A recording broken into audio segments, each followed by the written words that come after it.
Renewable energy generation hit new highs last year, according to reports out today, with a record 2 million homes now powered by renewables. But with New South Wales power prices surging by 39% last quarter, thanks to record low coal generation, will more renewables just mean higher electricity prices? For more on this, I'm joined now by my poly panel, both from Canberra tonight, Labor MP Joel Fitzgibbon and the Minister for Superannuation, Senator Jane Hume. Long title there, Jane. I've just shortened it a little bit. Great to see you. Happy New Year.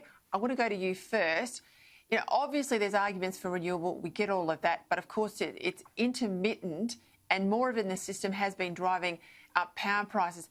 And also, I've got to add there, intermittent, yes, but also unreliable in the sense you've always got to have backup, baseload backup. How do we get the balance right?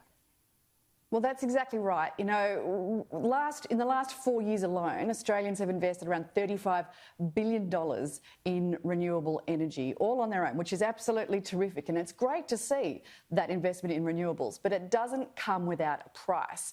And that price, of course, is that we don't have that reliable power that we need to rely on, which is why coal is going to be part of the mix for a while. I think, you know, Michael McCormack made it very clear, about 70% of our power generation comes from coal right now. That's going to remain for some time in the future. And of course, gas is what we need to make sure that we've got that firming, the firming power support for the renewables in the future. And then the next step, of course, if you want to reduce your emissions further, is to get into the new technology, whether it be hydrogens or CCS. There's lots of opportunities here. Yes, or nuke. Well, that's exactly right. It's not necessarily the technology that I was talking about, but you make a very good point. But of course, that's the next step. We are seeing power prices come down in some states. In my own state of Victoria, I know that power prices have come down. But the most important thing, of course, is that we support that rush towards renewables, which is Australia has led the charge. Rush towards renewables with support baseload power. All right, Joel, I said last week I'll give you a right of reply in relation to the Nats who want coal-fired power in the Hunter. That's your patch. What do you think needs to happen in terms of baseload, particularly once Liddell comes off stream? Well, we can't control the fact that as coal-fired generators reach the end of their economic and physical life speed, that they'll withdraw from the system, as Liddell will do in a couple of years' time. But the last one won't withdraw, the youngest generator won't withdraw until 2050. So we've got a long period over which to manage that transition. And now the real story here is prices. Of course, after growing for around 7 years, they have come off a little bit now. That's a welcome thing. But the trick to keeping prices low or keeping downward pressure on prices is an efficient network. Not necessarily this generation, that generation, but making sure the network is efficient. Now, the real story here, of course, is that 7 gigawatts of solar has come on stream just in one calendar year, 2020. Now, Peter, for your viewers, that's more than 3 Liddell coal-fired power generators. That's a lot of solar. And what frustrates me about this debate is people don't recognise the things that are happening. You know, Australians have developed almost an obsession with rooftop solar. You know, we're taking the rooftop solar, including me, by the way, like ducks to water.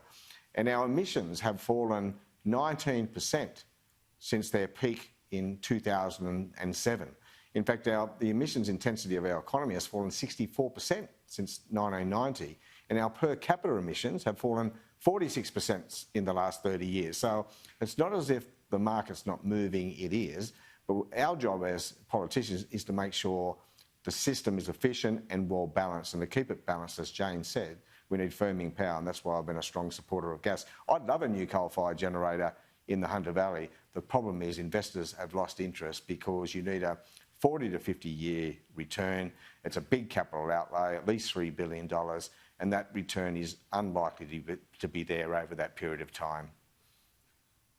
And a lot of those emissions reductions too have come with better efficiencies, businesses being smarter in the way in which they use power. But, you know, your point's well made. I want to stay with you, Joel. We just talked at the top of the show about Shane Fitzsimmons not running. There was a rumour today that he was going to run for the Liberal Party in a state election in the seat of Wakehurst. He's ruled that out with Andrew Clennell tonight. But it goes to the point, how do you get good people into politics who don't come out of the apparatchik machine? You were an auto electrician before you went into politics. Jane had a business career. You're not the sort of usual gene pool, either of you. The modern Labor Party, I mean, Chifley, could he walk into your cabinet room and recognise any of the occupations of people pre-politics, Joel? Chifley would say, what's going on? You need to put Labor back into the Labor Party. Look, I've mentored a lot of young Labor people, Peter, over my years, and, you know, they express an interest in politics, and I say, my advice always is go and get a real job first and get that on your CV and get some real life experience. But I think the most important thing of all with respect to candidates is that they need to be a local champion.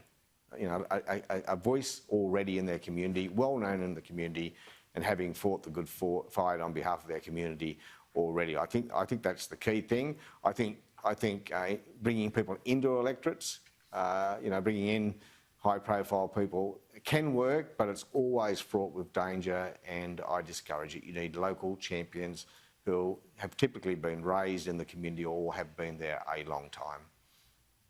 Well, Jane, you're in the Senate, so the constituent issue is a little bit different, but what do you think?